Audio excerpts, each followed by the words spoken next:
Good morning, everyone. Thank you for joining us today. We still have a few people popping in, but I think we'll just get started. My name is Leah Mead and I'm part of the GROW G21 team, and we would like to start today's session with an acknowledgement of country. In the spirit of reconciliation, GROW acknowledges the traditional custodians of the country throughout Australia and their connection to the land, the sea and the community. We pay our respects to elders past and present and extend that respect to all Aboriginal and Torres Strait people joining us today. I'll just give a brief overview of the GROW network. GROW is a collaborative regional initiative originally developed between the Give Where You Live Foundation and the Geelong Regional Alliance to address disadvantage in 4 key postcodes in the G21 region. GROW G21 was launched in 2015 and the G21 region covers the LGAs of Colac Otway, Golden Plains Shire, the City of Greater Geelong, the Borough of Queenscliff and Surf Coast Shire. The Victorian Government has invested in GROW to establish an additional 4 GROW initiatives across regional Victoria, with the aim of addressing disadvantage and strengthening regional economies by focusing on job creation through local and social procurement and inclusive employment. GROW Gippsland was launched in 2018, GROW Ballarat, GROW Bendigo and GROW Shepparton were all launched in 2019. So it's great that we have GROW signatories and partners with us today, spanning a large part of the state. Just a little bit of housekeeping before we kick off the presentation. There will be time at the end of the presentation for questions. However, you will need to use the questions function on your screen to send those questions to myself, and I will read the questions at the end of the presentation, but you can send your questions at any time through the presentation. Also, just noting that today's session will be filmed.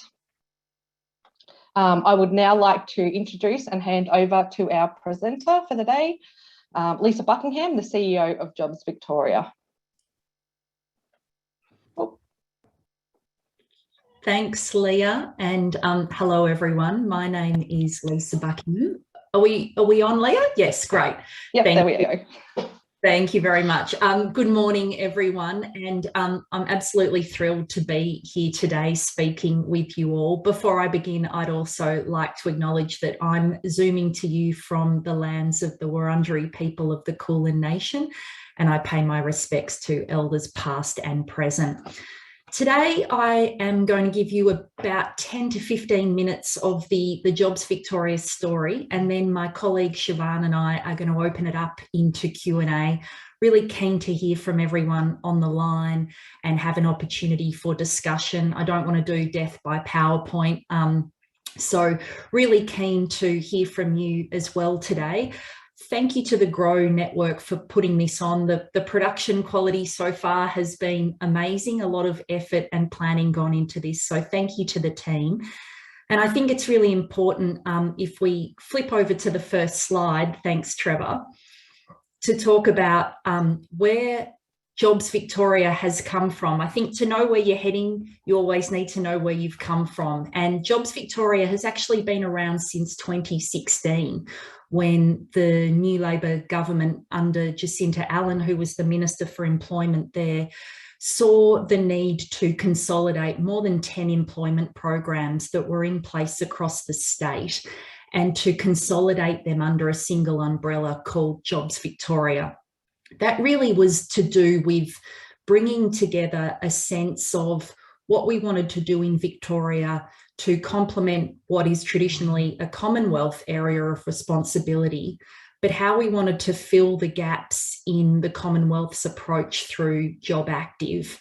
I think it's fair to say that Job Actives have mixed results for different people in our community, certainly for the long-term unemployed, Aboriginal Victorians and also people with disability, that Job Active outcomes, particularly around employment and training outcomes, aren't that good. And the Victorian government saw reason to provide personalised support for Victorians that plugged the gaps of the Commonwealth system, but that also really worked to support longer-term unemployed people into jobs.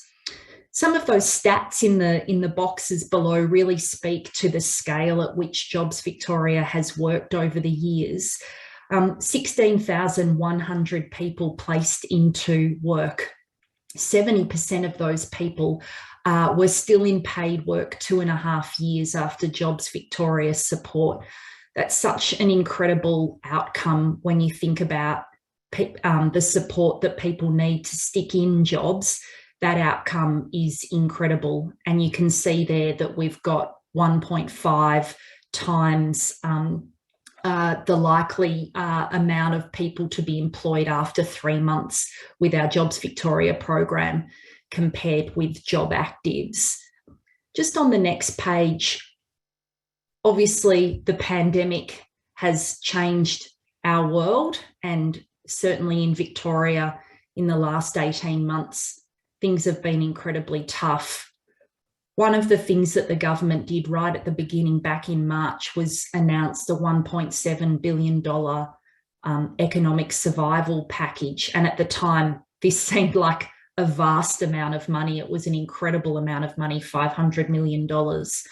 I think now we're up around the tens of billions that have been put into the economy to support businesses. But at the time, $500 million was earmarked for the Working for Victoria Fund, which was set up to rapidly place people into work in jobs that supported our community. This program was run in the Department of Jobs Precincts and Regions with the support of Jobs Victoria. And we placed 13,500 people into 6-month jobs right across the state. And that's winding down now at the moment. We've probably got 1,000 people still in those jobs. In November 2020, there was the delayed government budget and an announcement around a historic investment in employment services in the state, $620 million worth, to support the Jobs for Victoria initiative. This was to directly put $266 million into employment supports, which is a trebling of existing supports, and $250 million into wage subsidies. This investment was unprecedented, and it was absolutely at a time when we considered and thought that unemployment rates would remain in the double digits, and that we were facing a generational crisis about unemployment. On the next slide, though, I think it's interesting to now see the story of how the labour market is playing out. And we've got a really interesting and dynamic labour market. These figures are from last month, and obviously recent lockdowns are disruptive and impact on numbers quite directly. But I think when we talk about the headlines of, I think it's 4.4% unemployment recently, it masks a much more complex story about what we know is happening in the labour market. We all know that unemployment rates are a sort of statistical artefact of a framework set up by statisticians. Now, I'm no statistician, but what it doesn't show is that we are at risk of leaving groups of Victorians behind unless there is a considered and thoughtful state intervention around particular communities and people who have been impacted by the pandemic. A couple of things I'll draw your attention to is around underemployment, so people who aren't able to get the hours that they want. The levels of discouraged workers is rising, particularly amongst women who say can't get hours to suit their caring needs, or perhaps there are language and cultural barriers to work. Really interestingly in these statistics is the underutilisation rate, which is really a broad measure around the untapped capacity in the labour market. And that just shows that really, and underutilisation tends to hit and impact young people and women. And so what we're seeing is that there are a lot of people who want to work and who are unable to get those hours. And there's also a huge number of people who are dropping out of the labour market altogether. And that unemployment rate reflects very low growth in the labour force across Australia, but is actually an artefact of many people dropping out of the labour market altogether. On young people, I think we're tracking it around, oh, sorry, Trevor, just go back. On young people, we're tracking at about 14% unemployment, which is around the same as pre-COVID levels. But youth unemployment is particularly impacted and has a place dimension. In the west of Melbourne, we're seeing youth unemployment at 21%, and in particular places in regional Victoria, it's also too high. We're also seeing in Victoria that our long-term unemployment rate is at 29%, which is the highest it's been since October 2020. So there are definitely long-term trends that we're seeing. We're seeing more precarious and insecure work, casual work. That's been a growing trend over the past 10 years, but absolutely people who have that type of employment impacted directly by lockdowns and by the health regulations. And we're also seeing that the growth and return in jobs is actually in higher skilled jobs. So people who were vulnerable and in the margins of the labour market being directly impacted by COVID even more so than beforehand.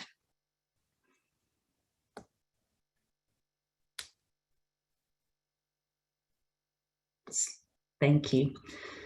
So how does the state intervene in such a dynamic and ever-changing labour market? It's one of the things that's the forefront of how we've designed our service system, which is really an end-to-end service system to support people looking for work, and also businesses and employers find the people they need to grow their businesses. Just back into the commentary about the Commonwealth, we've deliberately designed our system to be eligible to all Victorians looking for work and for all businesses looking to be inclusive employers. If you live in Victoria, you're eligible for our services, and we gear them to be based around someone's need and their barriers to employment. Importantly, we really work hard to create strong partnerships with employers and to use networks such as Grow and others, use social procurement levers and many other networks and levers that we've got in place through our existing place-based mechanisms, regional partnerships, etc., to work with employers to actually place people into jobs that we know will stick. Importantly, our system and our services are voluntary, and this means that people who are looking for work, it changes the dynamic. If someone comes to us looking for support, then they're more likely to want to be able to try things, work on their job readiness, be interested in working intensively with their mentor, and to find work that works for them, and also an employer who is willing to give someone a go. We have all the different aspects of the support system, from the front door, where we have an online phone presence and in person, right through to the back end, where we are aiming and have a clear objective of getting everyone into a job, and who we can, and where those jobs stick for 6 months at least.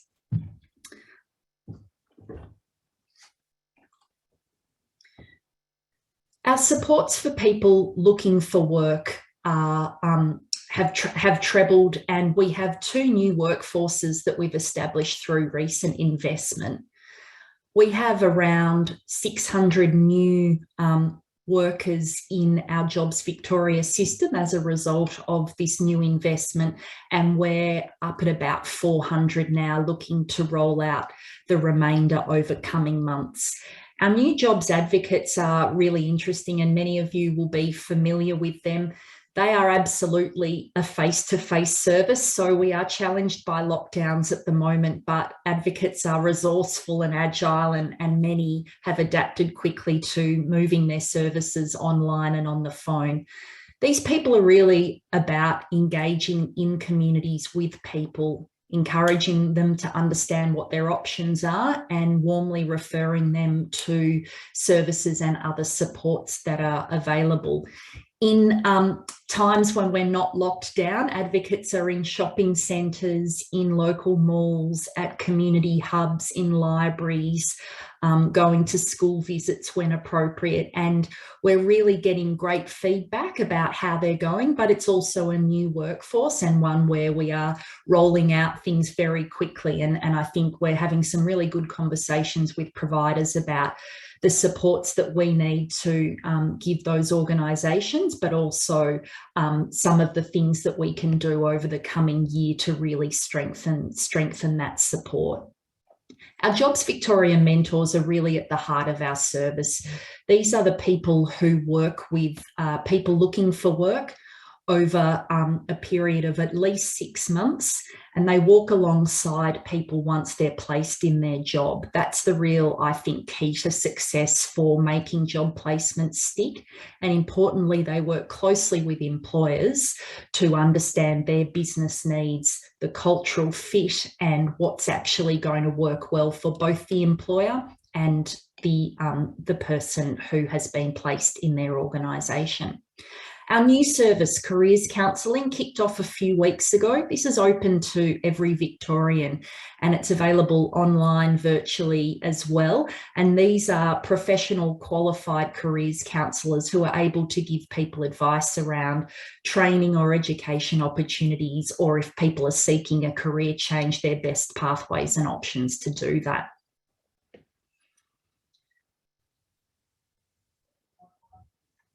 Our work with employers is absolutely critical to our strategy of boosting labour supply to help Victorian businesses grow and for Victoria to become a more inclusive and prosperous state. That means that we've got multiple services and ways that we work with employers to help them think about how they could employ people in Victoria who face barriers to employment, or how we could incentivise employment to perhaps employ someone who they haven't thought of before. Our online hub has 110,000 people who are registered on it looking for work, and those people can see job ads, and it's a free service for employers who can use the platform or the online hub to drill down into specific locations for specific skills and experience. That is a free service, and we have a team of people who are able to help employers navigate that hub. The Jobs Victoria fund I'll talk about in a minute, but this is really an amazing opportunity for employers to be offered up to $20,000 in wage subsidies to hire eligible staff. We have had great uptake on the fund, and importantly, we thought we would be impacted by lockdowns, but in actual fact, we're seeing greater demand for wage subsidies during lockdowns, and this is really promising. We also have, I've mentioned before, our Jobs Victoria partners. We have 44 organisations in our Jobs Victoria network who help identify labour needs, and they are there to connect employers to people looking for work. The Jobs Victoria Fund, and really happy to talk in more detail during the Q&A. I'll just talk very briefly to this. It's a wage subsidy fund. It complements and works with other Commonwealth wage subsidies, so the job maker hiring credit, etc. We are able to fund businesses who have employed people on our priority job seeker list, who offer secure work to someone for at least 12 months. Up to $20,000 is available, and this is an opportunity to really help businesses think about bringing on extra staff. We also, within the fund, have a separate stream of funding, which we call the Innovation Fund. And this is really about creating opportunities, employment opportunities in particular sectors, in particular places, for to generate and to create jobs at scale. We have a number of Innovation Fund projects that we're hoping to announce shortly.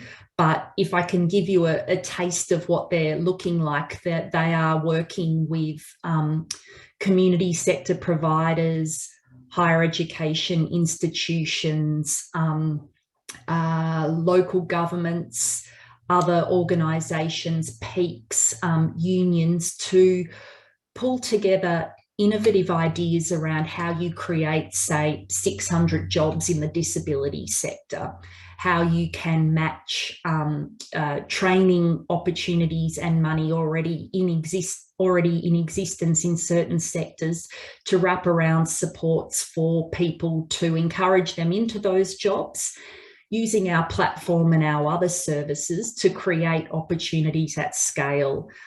This is a really exciting part of the fund, and it's possibly not as well known, but I'm very happy to speak about that in the Q&A. I think we've got the last slide coming up. Yes, so regional Victoria. Here, I just wanted to show the breadth and spread of our new services. I mentioned it right up front, but we've trebled our employment services support across the state, $260 million going into around 44 organisations. Importantly, we have core Jobs Victoria services. There's 21 services across the state, which we call core services, which basically means anyone in Victoria can approach and access these services, and they will be given a level of support which is in line and supportive of their individual needs. Importantly, this time round, we've also funded 35 specialist services. So those are services that are geared to and have specialist expertise and people with lived experience and people from those communities who can provide specialist support to Victorians. So we have specialist support services to help people find work who may be ex-offenders, who may have culturally and linguistically diverse backgrounds, who are young people, people with mental illness, people with disability, and there are many more other specialist services which we have established to support people with those needs who may need a little bit of extra care and consideration than our core services. You can see that they're right across the state, and our service map, our footprint, is geared to what we understand to be unemployment levels and existing services in those areas. And we have established really good working relationships with partners on the ground, noting that our services started on the 1st of July. So we're absolutely in that sort of stand-up phase, but we are building really close networks and bringing people together in those communities around Victoria to create those referral pathways, systems and collaboration that we know is required if we really want to get as many people into work as we can and support as many businesses as we can. I think that could be it. Yes, it is. Thank you. Hopefully that was a quick run through of Jobs Victoria. My colleague Siobhan and I are on the line now, and we're really happy to answer any questions or hear from you about how Jobs Victoria's services could support you. I think we've got many shared objectives, and you know, Jobs Victoria absolutely supports and shares the values of the GROW network in terms of boosting inclusive employment, utilising social procurement. So I very much hope that we can support your recruitment and workforce needs and support everyone on the line today over the coming years. All right. I do have a couple of questions coming through. Just trying to move everything around on my screen. So is Siobhan up as well? All right, so the first one is, will the slides be available after the session? And I do believe, yes, they will be. And I think that the GROW teams will be able to send them out to everyone by the end of the week.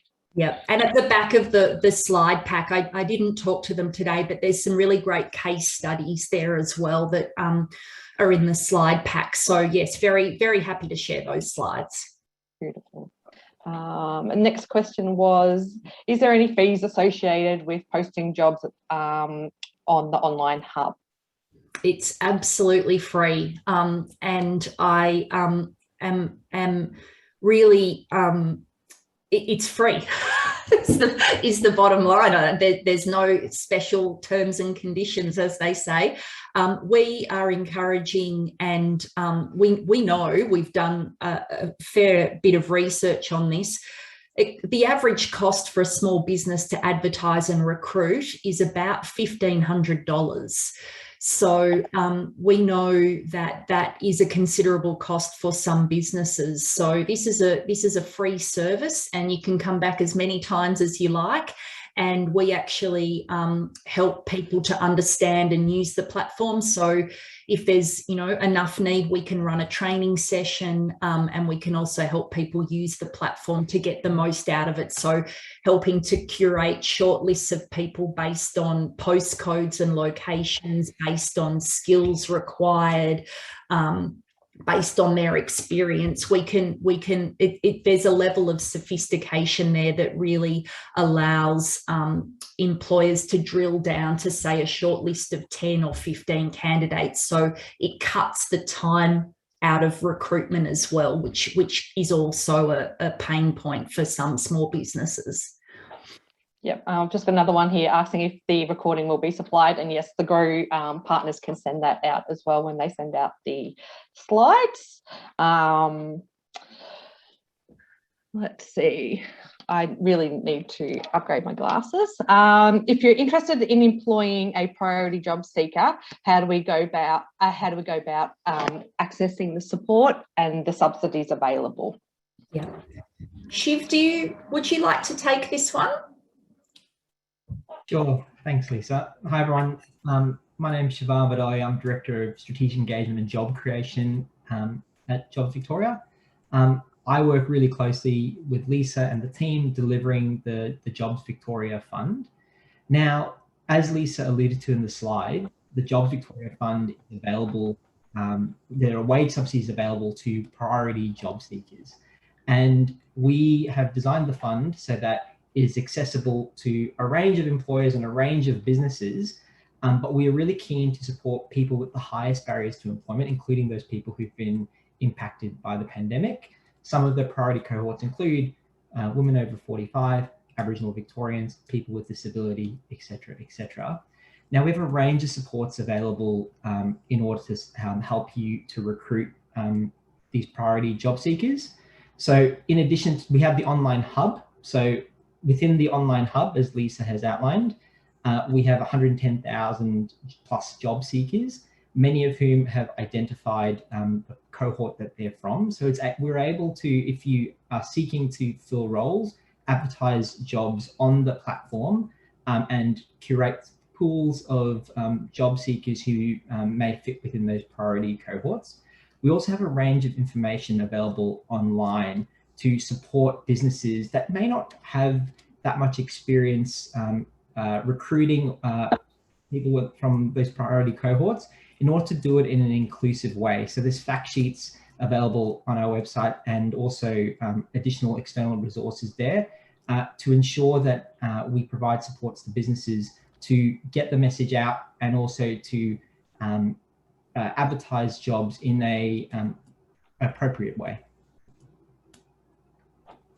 Awesome. Okay. I'm just trying to work out how I move the ones that we've already answered. Sorry. All right. So this is a good question. How can JA and DES providers work with Jobs Victoria services? And can you confirm that wage subsidies can be attained by employers through both pools of funding?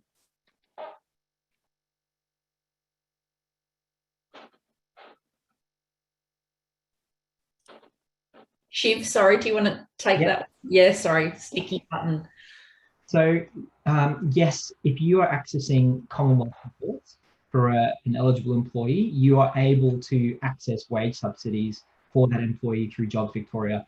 We've carefully constructed the wage subsidy fund so that it complements any supports that are coming through from the Commonwealth. As part of your application form, you will need to disclose that, but yes, you're able to access them. This is another good question. Can New South Wales border businesses that employ Victorians, are they able to access the service and the funding if they're actually based in New South Wales? So in terms of the fund itself, no. One of the criteria of our fund is that the business must be registered and operating in Victoria, and employees must also be living in Victoria as well. So we know that border towns, there are a range of challenges that borders place in terms of accessing some of these supports, but no, we do require the businesses to be based in and operating in Victoria, and the employees as well.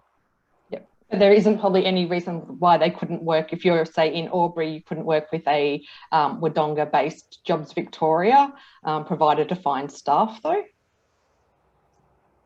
Not talking funding, not talking actually accessing the fund, but the actual service. Yes, I think we'd be more flexible around that. Absolutely, yes. Wonderful. Yeah.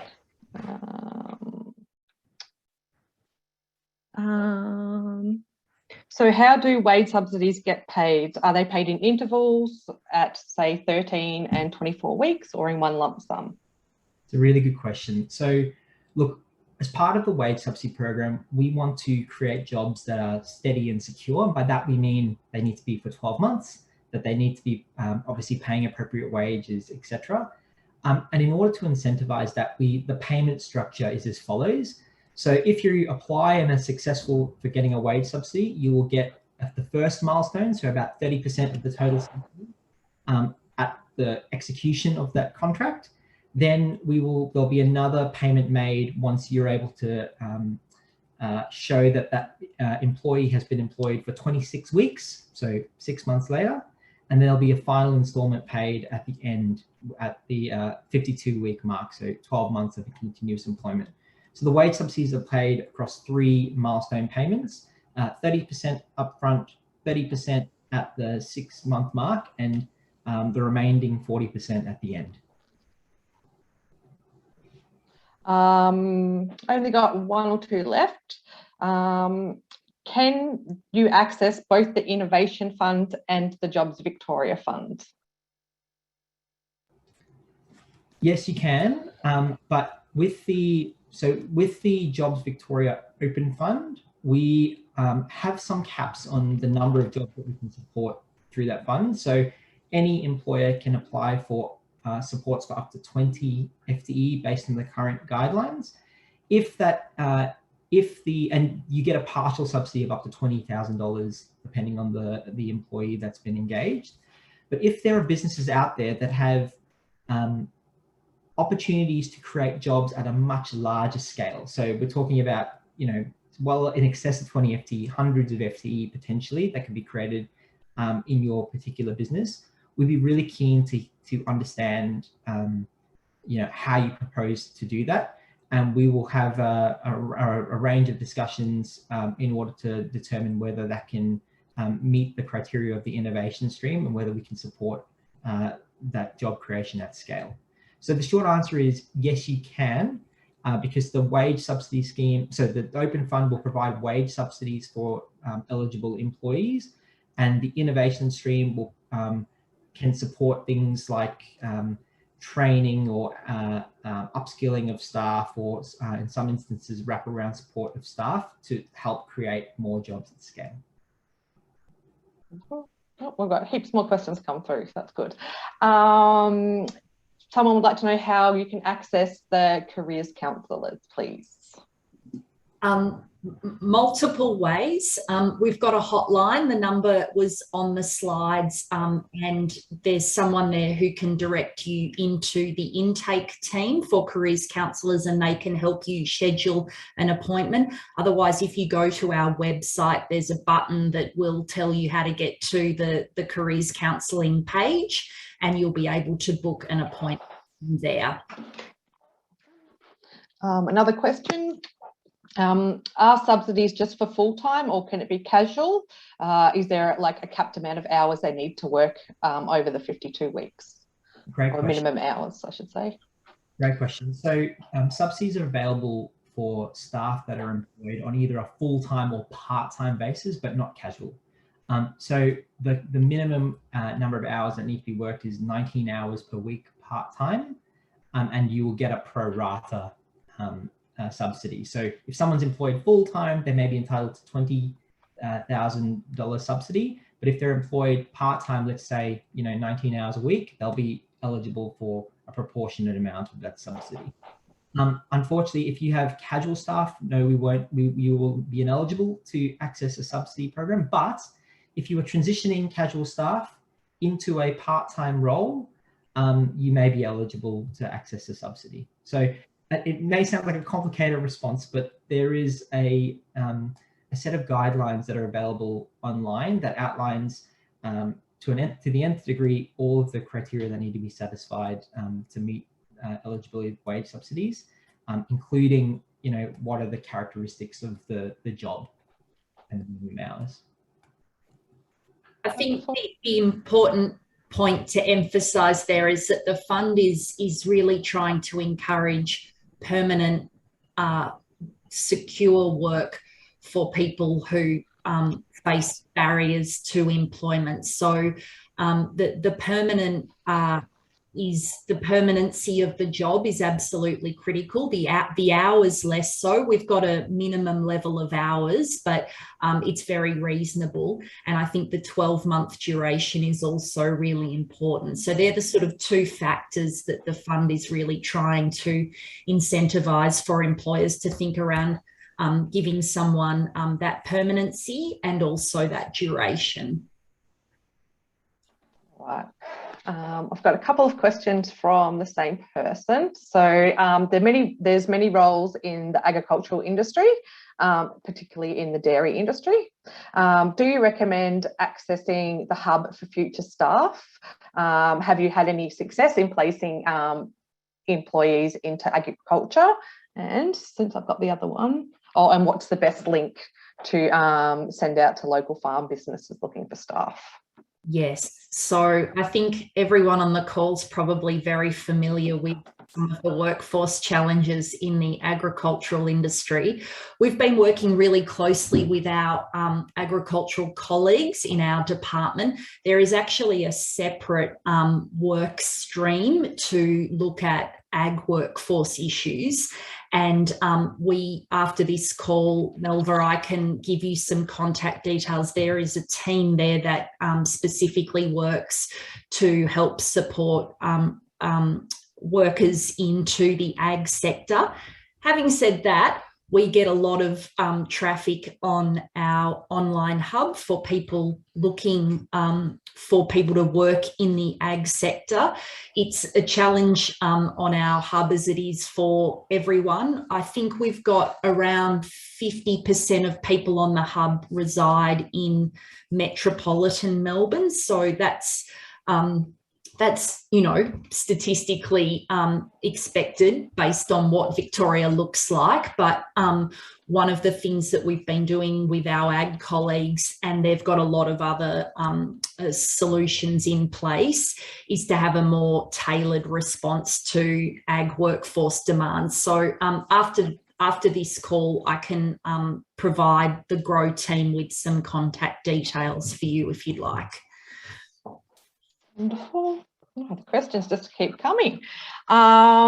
This is a good question from Matt Barrow, who the Jobs Victoria team will probably know.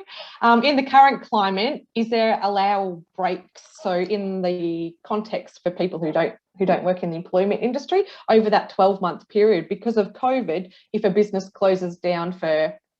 to close down for a couple of weeks because of a lockdown, are you allowing allowable breaks in that period and people can still get the wage subsidy?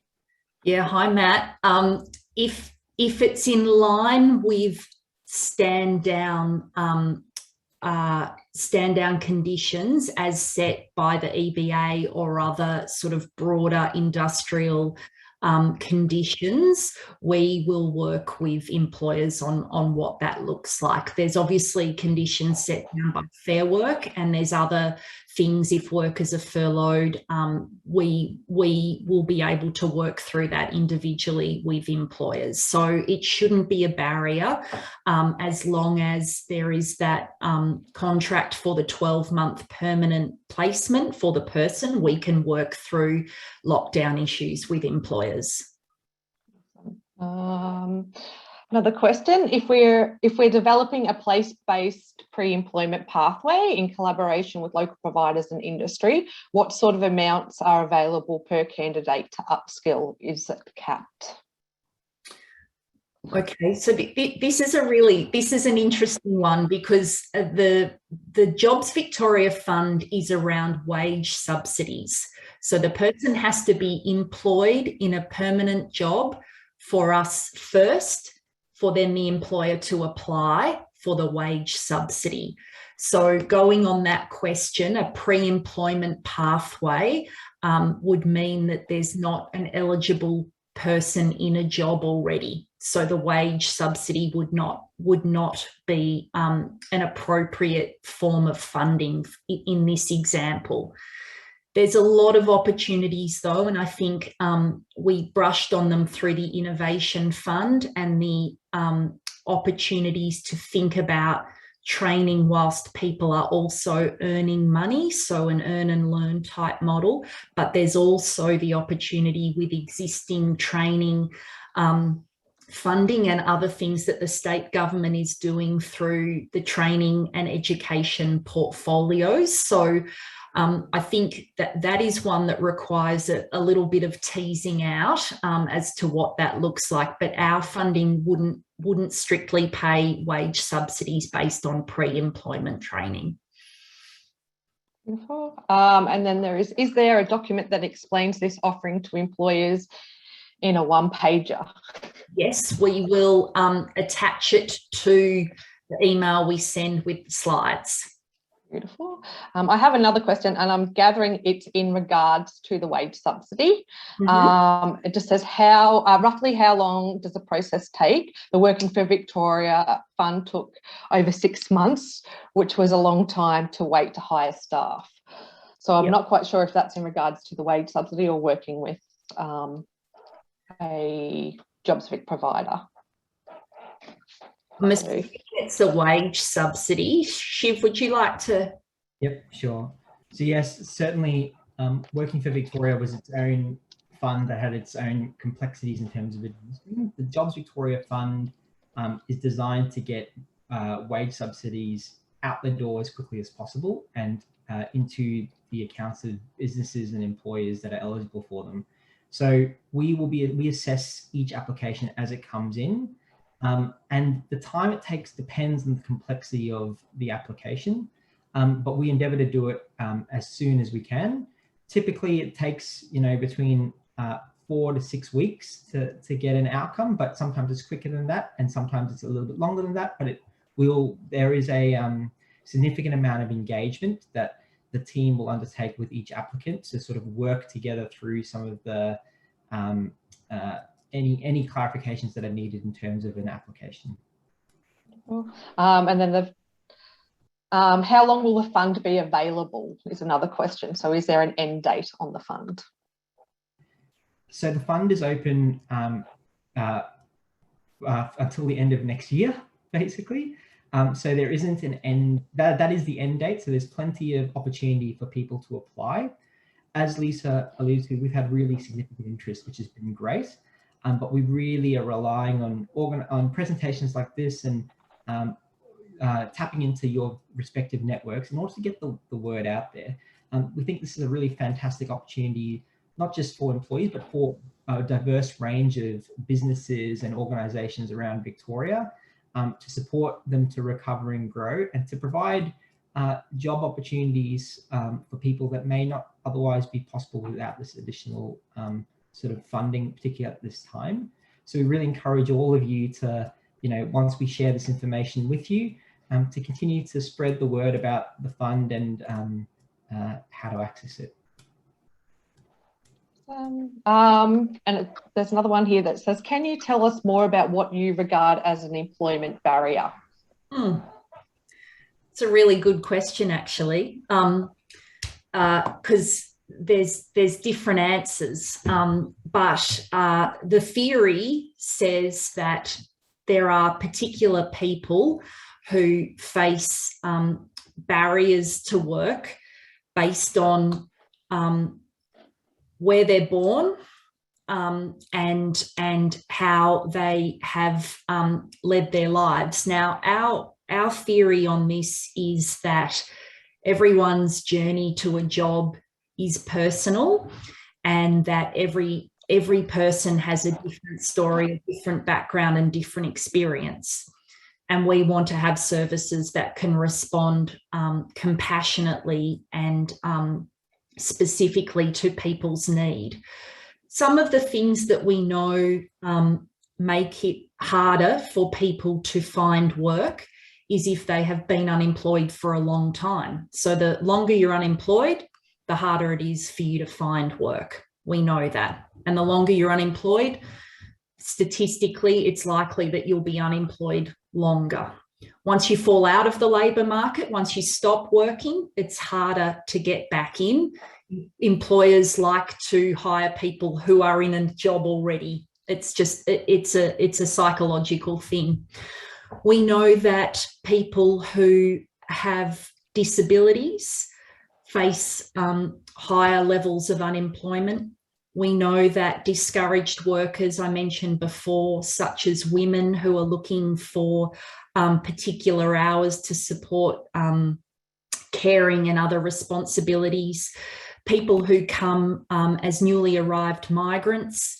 Many people aren't eligible for job active services. So those people are what we would say face employment barriers. Younger people, particularly people from migrant communities or families who have experienced worklessness, statistically, those children of those families are also likely to face worklessness in their lives. When you mix that with other health and socioeconomic impacts, such as poor health, poor educational attainment, locality away from services and other things going on, all of that is a complex mix of things in people's lives that does impact on their ability to work. We have definitions that we use for our services, which I would say, having worked in many government programs before, are quite broad in their definition of what long-term unemployed means. For most government services, that means 12 months out of work.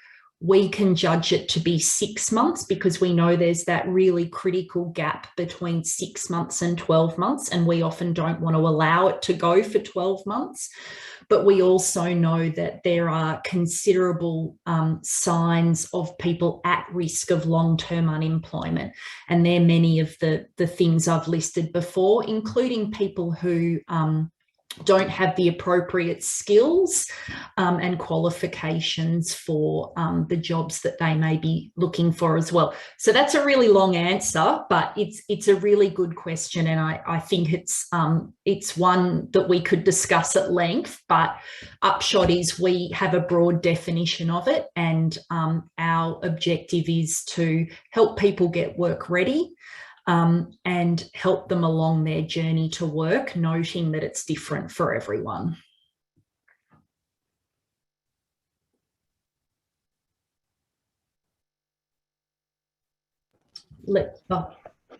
Leah, you're on mute.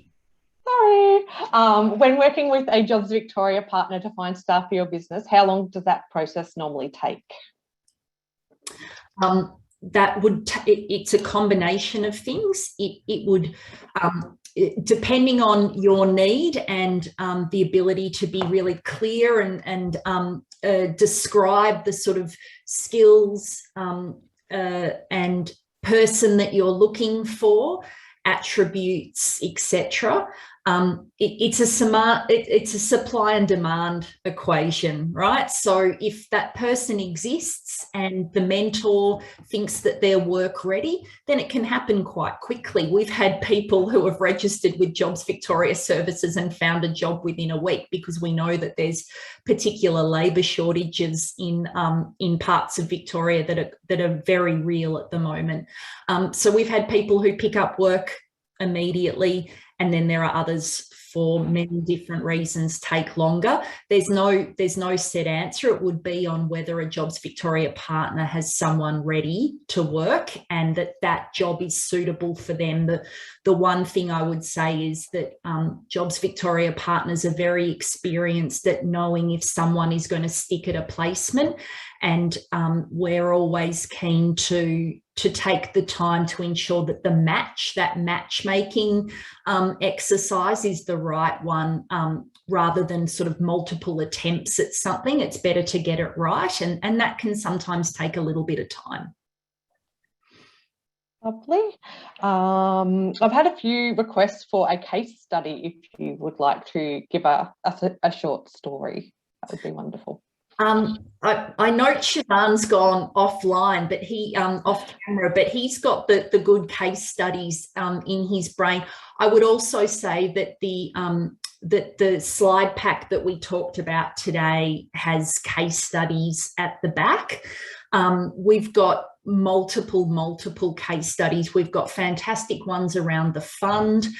We've got a few advertisements going out in the next couple of months around that. There's a great one around a coffee shop in a shopping centre in Melbourne that has hired a young woman with autism, and how she has brought such an amazing new energy and sense of purpose to the cafe. And because of her way of being, she remembers every customer's name and remembers their order, and it's brought such an amazing thing to the cafe. She loves it, and they've been able to secure a $20,000 wage subsidy because this young woman is defined as a priority job seeker, and she's just been an amazing person for their business. Shiv, have you got other examples? Yeah, I do. Apologies, I have to go off screen because this working from home environment, I have a fire alarm that has been intermittently going off in our building, so apologies for that.